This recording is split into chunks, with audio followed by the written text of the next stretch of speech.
ఈరోజు వెజ్ బిర్యానీ చేస్తున్నానండి. దాని గురించి క్యారెట్, బీన్స్, ఆలు, పచ్చిమిర్చి ఇవన్నీ మంచిగా ఉడకబెడుతున్నాను. ఉల్లిపాయలు వేసేసి గరం మసాలా వేసాను.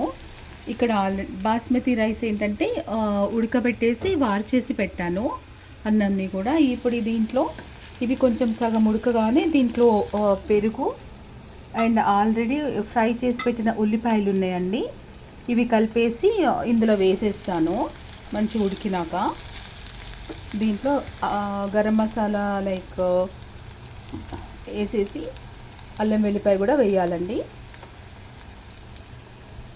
కుక్కర్లో కూడా డైరెక్ట్ చేయొచ్చు, కానీ ఇలా కూడా ఒక్కొక్కసారి చేస్తానండి. అన్నం సెపరేట్గా వండేసి బిర్యానీ లాగా, వెజ్ బిర్యానీ లాగా అవుతుంది. చాలా టేస్ట్ ఉంటుంది. ఉప్పు ఇప్పుడే వేయొద్దు, రైస్లో ఆల్రెడీ కొంచెం వేసినాను. దీంట్లో ఏంటంటే పెరిగేస్తాం కదా, పెరిగేసినప్పుడు ఉప్పు ఫస్ట్ వేయొద్దు. అంతా అయిపోయినాక దింపే ముందు ఉప్పు వేయాలండి. దీని గురించి నిమ్మకాయలు కూడా తీసి పెట్టాను.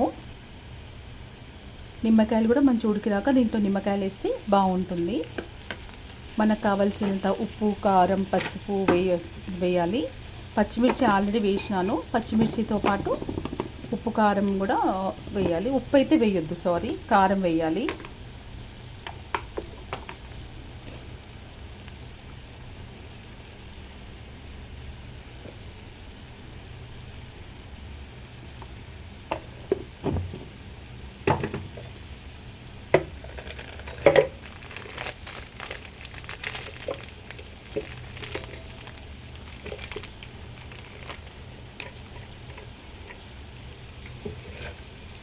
ఇది వేసేసి పసుపు, కారం వేసేసి కలిపేసేయాలండి.